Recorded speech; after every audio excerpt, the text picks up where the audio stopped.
Nani aza à la base ya souffrance ya peuple congolais mbote na balandinyo so basola na biso na Bedumon TV to komeka peu Covid isolwana na consort na ngai ndeko na ngai journaliste ya Congo bisengo o la PCP bango kuna mbote boss de biso Congo bisengo Sévérine Mbala elle a journaliste analyste komeka pour analyser qui est à la base des souffrances du peuple congolais.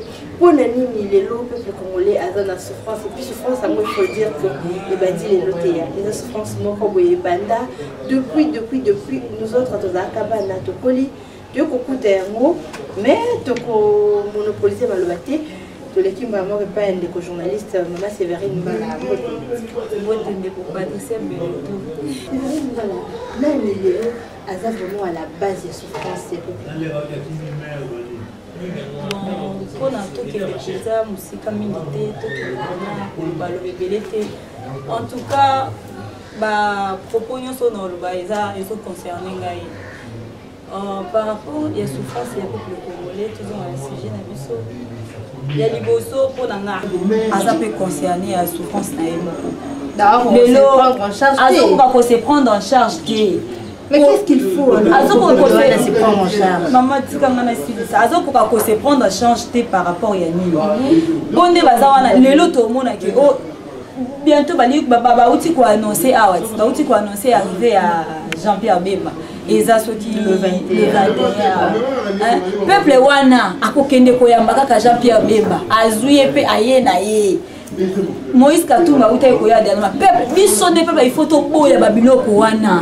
Il faut to boya ngo. Pour rien ne change, rien ne marche. To kenyan ko Moïse Katumba lo oni to tisiko to Jean-Pierre Bemba elo oni tisiko to eza ne loko mokote. Donc tous profiter na elo côté. Tous ala ki président de la République a bimi déjà c'est que makambu ça va le même jour où tout le monde que dollar est quitté.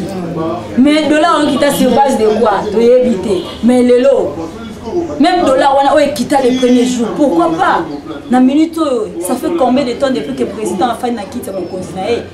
Mais peuple ont continué à coller la souffrance à moi. Or il fallait qu'on m'attende un peu qu'on diminue. Il y a moi ils ont s'aggraver au fur et à mesure tout là le colamoka. Les lots souffrance donc ils ont matin. Tout y a souffrance ils ont commandé élevé. Les lots sont coquins à bawenzi. Au monde à bawenzi nyon sont tout ni ba maman wana. Non seulement Kabilo ko mati mais côté kapezaki côté que zate po mbongo eza na maboko batu gouvernement tisiko maman la biso zani peu bi makasi gouvernement en tout cas wana eza makamna bango mais tout est freiné oui tout est freiné yango siko ezo sala que peuple azala bien té pour ce que gouvernement est fanzi bakomi ko sala part des choses mutu na mutazu ba responsabilité na en marche accompagner na président de la République. Ozomona nde peut-être makambo kokende bien mais yo moko peuple biso ebele en tout cas le peuple azo souffrir le peuple congolais azo souffrir je te dis lipa oyo kaka peine victoire kanga journée awa ezalaka la 200 fois tala lipo lipo tondi mais lelo ko muta tonda na lipa na il faut yango 4 netinga na yango 4 pain pona tonda pona ni eza donc eloko la 4 ezate.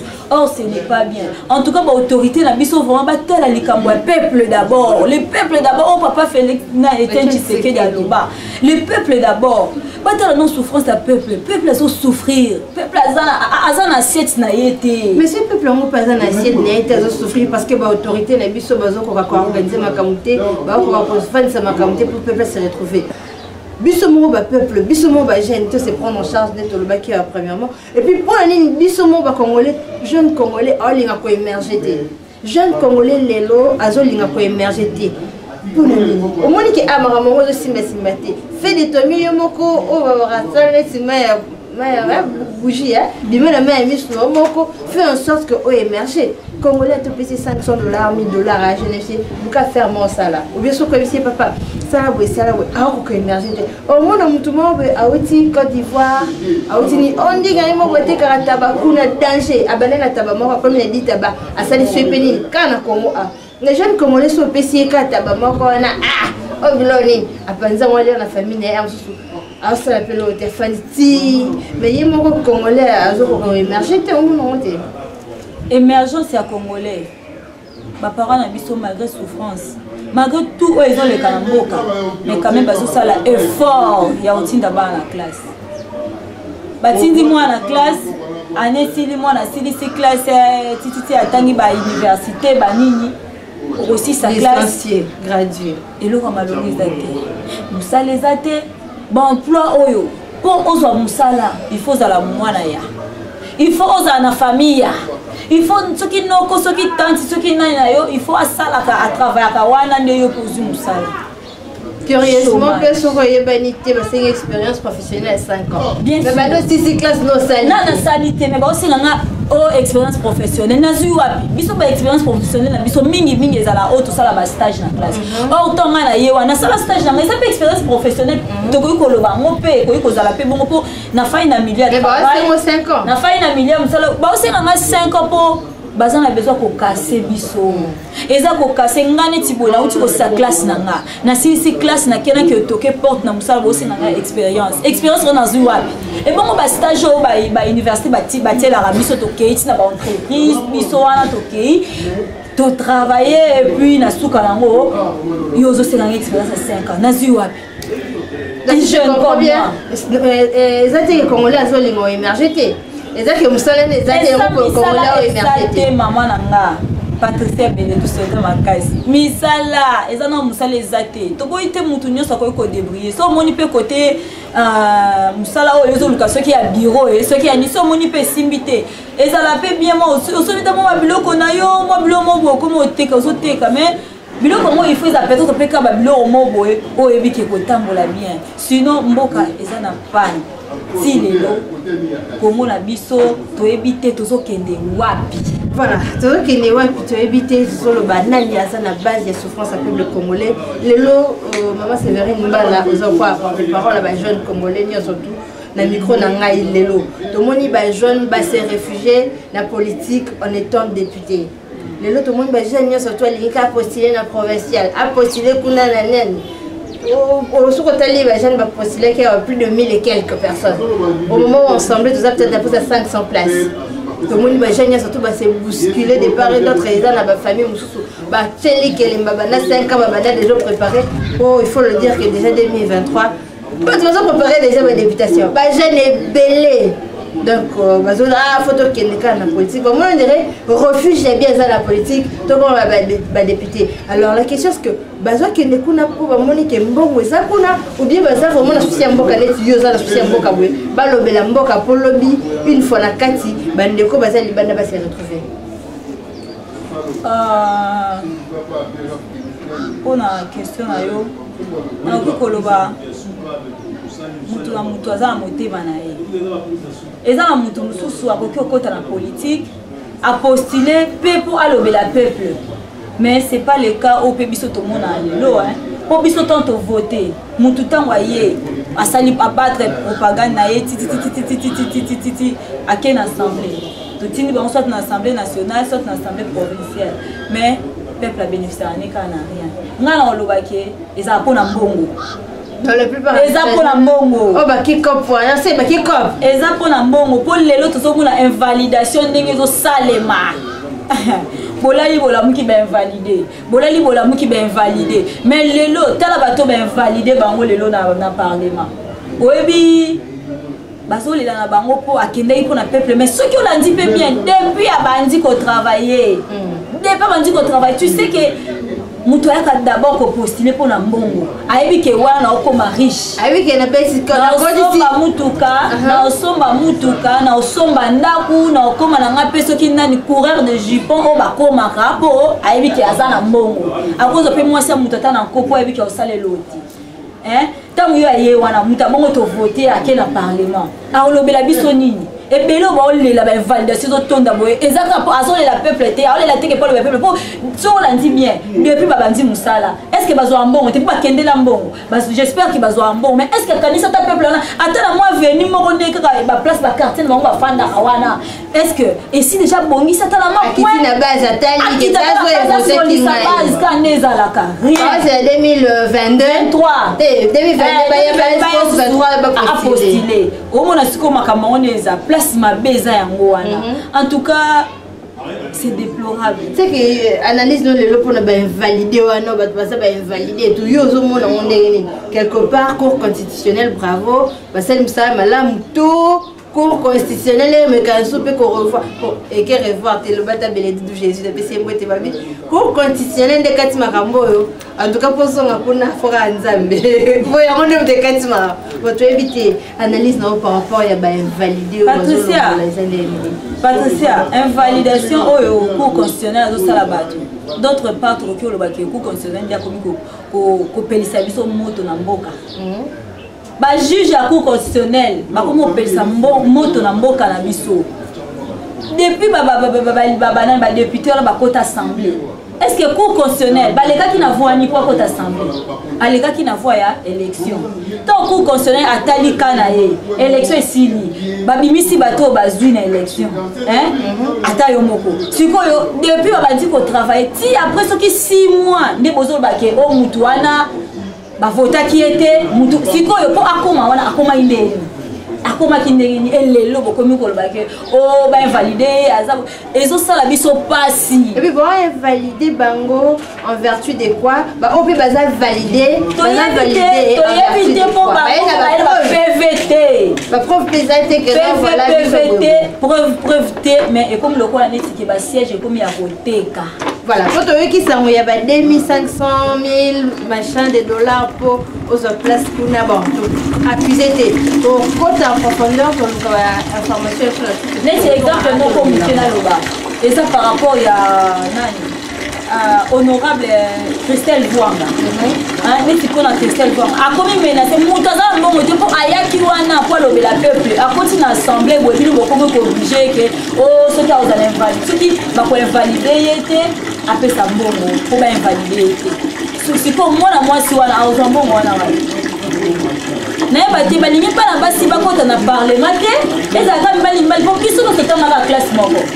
na éviter cette réponse sur qui va tourner soit na mathématiques soit na social soit na éviter réponse qui va tourner et ça répondre à la réponse ils sont tous sur bandi maternelle ensemble donc ti aussi c'est ma licence auto yo biso ba titre to za na mais voilà et le côté ça se passe comment on a des économies sur les toka à la nati de ko Damien Safou tali de ko Jean Koubal bazolo vraiment mais vite bazolo la vraiment place na bango na kati assemblée nationale pour na baza pour ça relever la bana mboka topé bazali ko la vraiment quelque part ba misaki pe mbongo pour la propagande quelque part baza un souci à mboka quelque part pe ça leur faut de $6 000 par mois. Voilà, maman Séverine Mbala, tout ça nous mon pied na maramba la muka, maramba invalidation on a tout ça à temps milité, tout qui nous maramba la muka, bande connexion opposition na zomo na neti, moi koyoka nezali, neti moi koyoka nezalité parce que bayoka na ki balobi si masanza misa tout sanza, ezali na mutu sazui relève après 3 mois. Muninga Azurela siko lelo tozomona kaka président Martin Fayulu nde mutu aza la tête azoza ba décision jusqu'aujourd'hui on ne sait pas qu'est-ce qui se passe du côté de la Muka. En tout cas Patricia ngaza porte-parole à la Muka té mais on a olobaka tant qu'analyste journaliste toyoka ki yango biso nyonso ezala ebongo mais to comprendre té to moni l'autre fois awa ezala ki pour na invalidation de Martin Fayulu à l'objet qui na député nyonso à la muka moko te a siégé sur la carte parlement to éviter neti soki azo kambate yango nazo koma neti soki azo kambate 3 mois na ese silaki mais normalement il fallait décision na mutazo ngeza Moïse Katumbi pour Moïse na minute Moïse Katumbi a kambala muka mais ça sert à rien on est dans faux débat ils ont vraiment faux débat pour makamuna bango ils ont makamuna bango to éviter soki bazo sala ngo nenge ni pesa pour voilà, dans le la muka vraiment on a photo que Luka bango moko ba porte-parole na bango to solango ko ba zapper minoko en tout cas la muka soki ba jima loba ah ba aussi ça sikoté toujours à moi qui côté ba militant il y a eu des pèses na libala ba sala FCC cash tout le monde ba militant 2-3 jours ba silika makasi ba chez l'Assemblée nationale libanda kuna ko menacer ba député par rapport à la réalité autour monde a besoin surtout na mboka na biso je ne sais pas.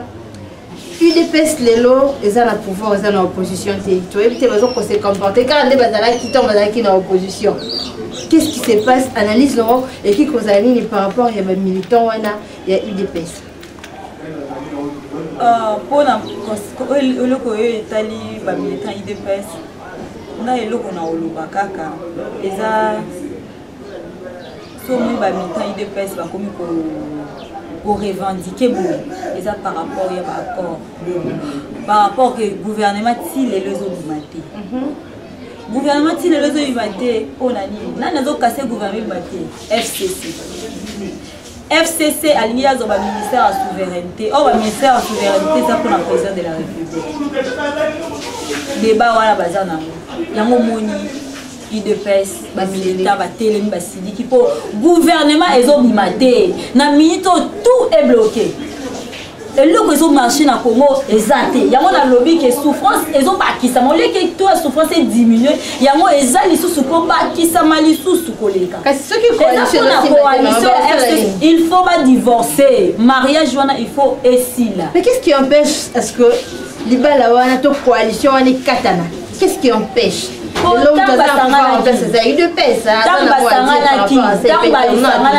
mariage wana esalema eza pour na intérêt à peuple. Mais ce peuple se retrouver peuple a se retrouver ceux qui président de la République n'a ba oye a nommer ceux qui ba tamboli na idée mon côté. Et ça que il faut ba tambola na idée mon qu'on a président de la République. To éviter mais na komona pe kota la makamso nezo kende. Président Félix aza na souci à Congo. Aza vraiment au moins na souci à peuple. Mais à autant à travailler na banani. Na ba miyibi o to mesana Congo na bango ou bien au travailler na batu mususu o ya bien mususu baroya. To éviter. Ozo mona eza yango ke makambo ndenge zo ko s'aggraver. Alors que libala wana FCC cash en tout cas ba divorcer kaka. Voilà, ba divorcer kaka to comme vraiment la souka ya ba analyse na biso to loba ki to roloba minute 15 minutes kaka ngeza muke megeza pasi ataza vi province Kinshasa patricia Beledou naza ki ona pona servir avec nos maîtres kabona bongote bandeko ba ebi de persévérer mbala na éviter ba mbote et puis to laki bango chaque semaine to rozala na 2 séances et analyse na Sévérine Mbala. Moi, il a fait là par rapport à souffrance à peuple congolais, par rapport à moi, analyse de Sali, les amis, et puis moi, beauté, numéro de contact, nayo, ne commence à la bonne équipe de base. Moi, on a recollé à la souka, que l'autorité n'a biso, il faut baser un souci à peuple. Baser vraiment un souci à peuple. Pour le peuple a souffrir, tous ont des difficultés, il y a makasi na ville province de Kinshasa. Non seulement la Kinshasa, aussi bien la province na biso. Tous ont vraiment na passe, tous ont des difficultés, il y a makasi alors que ba autorité ba tala ba makamla ba on ba divergence na ba tia moi côté. Ba biloko la bango wana nyoso eza la côté. Biso tous ont besoin que Congo na biso tout le monde a pena moi évolution malamu ekota na Congo. To votaki ba o to votaki ba komi wana bazawana, il faut ba ça l'effort. FC c'est ce qui ozo au sala que le président de la République a kené liboso te ezali kaboke de boyokana pour liboso bokenda ki bofanda ki boyokana ki alors que botala peuple azo souffrir pour bino ne bozala bona ba mbongo na bino so total ba famille na bino bien bana bino bazana ba poto baza soki wapi mais biso to souffrir kana Congo classe ya pasi colia ya pasi nyoso difficile donc il y a moi la monde de la fin en tout cas pour et si li te tebi que tozala moi tout to zonga awa li susu pour la rosola na bino kana to mesana na ya pour na bambote na pesi ba salutation na ngai na yemuko full man na moye Serge Lokusa na pesi mbote siko zali na pesi bébé na ba bébé Herman Roussel wana pesi mbote mon bébé na pesi mbote na grande famille na ngai et ma petite famille na pesi mbote bambote famille mbala mbote na bino na pesi mbote na Patrick Léani na yebi que Hollande en direct de France na pesi mbote na monde soki wana pona gagner temps contact ba mona maman Sévérine ndenge nini soki baza posa ko bakisa moi idée na makambo elobani awa bakozwa ndenge nini. En tout cas numéro na ngai eza plus 243 Oli Moucheni 85 92 00 301. Voilà, merci beaucoup à vous tous qui étaient branchés na Beledou TV la biso ma bande tebele so na bina ba lobo ka bino na bi ke ba so ko sinika ba so ko loba En tout cas, on voit encore tout le monde, il y a les gosses depuis Belgique, mais il dit que vous me soutenir financièrement, moralement, matériellement, en tout cas, on a même moral quand il est. Je vous retrouve très prochainement dans le nouveau numéro SC4 pour analyser.